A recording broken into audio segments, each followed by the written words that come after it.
In 1995, the average American made $2,840 a month. That was enough for rent, groceries, gas, and still have money left to save. So Leo tried something stupid. He took that exact budget and tried to survive today. Spoiler, he didn't even last 2 weeks. Here's exactly how each day fell apart. Day 1, rent day. Leo wakes up. He's got $28.40 in his account, feeling confident. In 1995, a middle-class American paid about $580 a month in rent. That left $22.60 for everything else. You could breathe. You could live. Now here's what happens when Leo opens his rent bill today. $18.50 for a basic one-bedroom, not downtown Manhattan, not some luxury penthouse, just a regular apartment in a regular American city. One payment, $18.50, gone. Leo now has $9.90 left for the entire month. In 1995, he'd still have $22.60 after rent. Today, he's already lost 65% of his income to a landlord, and he hasn't eaten a single meal yet. Here's the thing most people miss. Your biggest expense isn't what you buy, it's where you live. If rent eats more than 30% of your income, you're not budgeting wrong. You're working for your landlord, not yourself. The first rule of building wealth isn't make more money, it's control the roof over your head. But Leo's not thinking about wealth right now. He is thinking about food. Day 2, the grocery shock. Leo walks into Walmart with the same list his 1995 self would have carried. In 1995, that cart cost about $55. Eggs were 92 cents a dozen. A loaf of bread, 89 cents. Ground beef was $1.49 a pound. Leo loads the same items into his cart today, scans them at self-checkout. 138. The exact same food, 2.5 times the price. He's now down to $8.52, and this is 1 week of groceries. He needs 4. Quick math. 4 weeks of groceries at $138 each is $5.52. He only has $8.52 total. That leaves $300 for literally everything else in his life. The milk didn't get fancier. The bread didn't get bigger. The eggs didn't come with a thank you note. Everything just costs more for no visible upgrade. And that's the silent wealth killer. Inflation doesn't announce itself. It doesn't send you a letter. It just makes your cart lighter while your receipt gets longer. But wait, Leo still needs to get to work. Day 3, the car trap. In 1995, filling up a tank cost about $15. Gas was $1.14 a gallon. Today, Leo pulls into the station.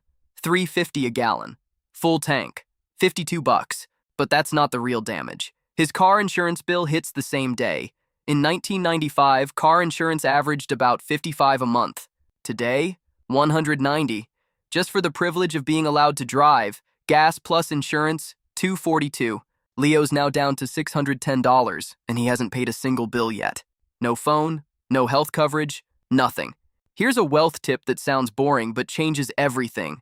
Track what your car actually costs you per month.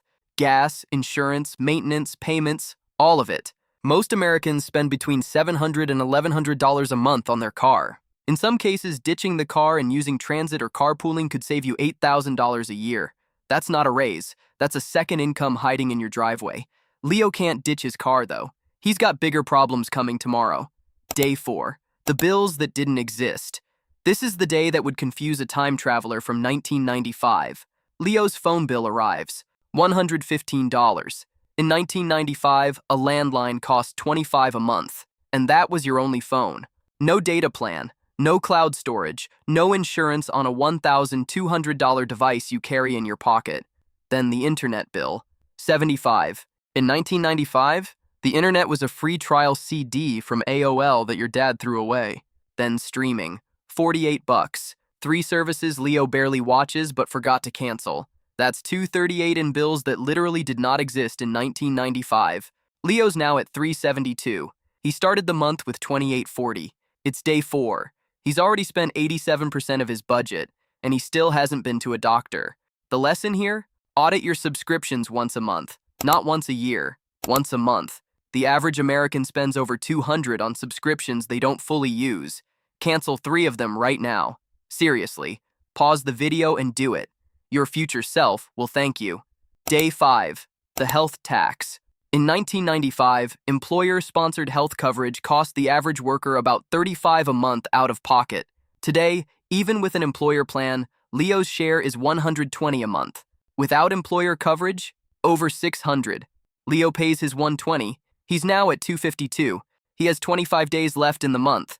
That's $10 a day. For food, transport, emergencies, everything. This is why having an emergency fund isn't optional. It's survival. Even 500 set aside changes everything. It's the difference between a bad week and a broken life. Start with $10 a week if that's all you've got.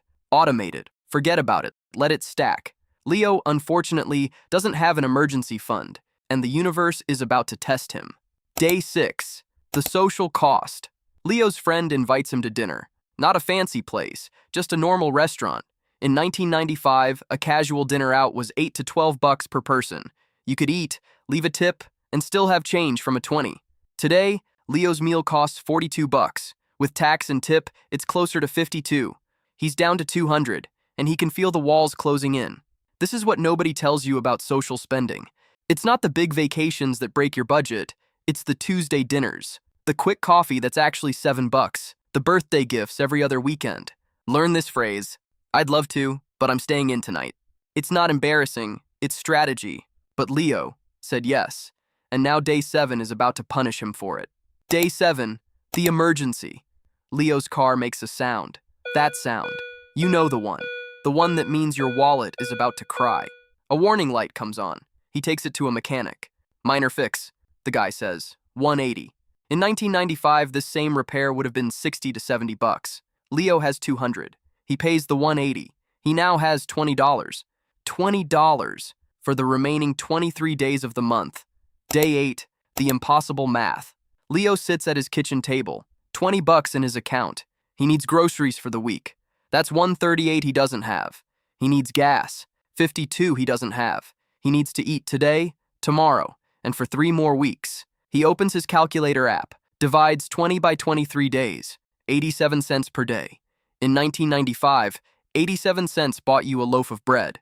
Today, 87 cents buys you absolutely nothing, not even a single egg. The budget hasn't just failed, it's collapsed. Day 9. The verdict. Game over.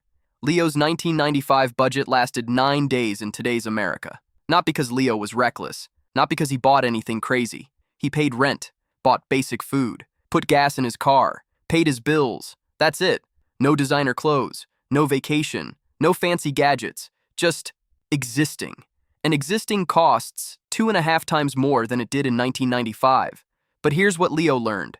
If the system is 2.5 times more expensive, you can't just earn more. You have to think differently. Your parents' financial playbook, get a job, save what's left, retire at 65, was built for a world where eggs cost 92 cents.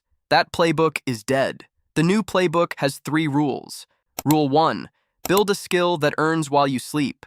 A side income, digital products, freelancing, anything that isn't trading hours for a paycheck that inflation eats alive. Rule 2, invest early, even if it's small. Put your money into assets that grow. Stocks, index funds, real estate. Money sitting in a checking account is money that's shrinking. Rule 3, protect what you earn. Track every dollar. Automate your savings. Audit your spending ruthlessly. The gap between where you are and where you want to be isn't filled by luck. It's filled by systems. Leo didn't fail because he was bad with money. He failed because 1995 money can't survive in today's world. But you, right now, you can build a system that can. The question isn't whether things are more expensive. They are. The question is, what are you going to do about it? If this video made you think differently about your money, hit subscribe. Leo's got more experiments coming.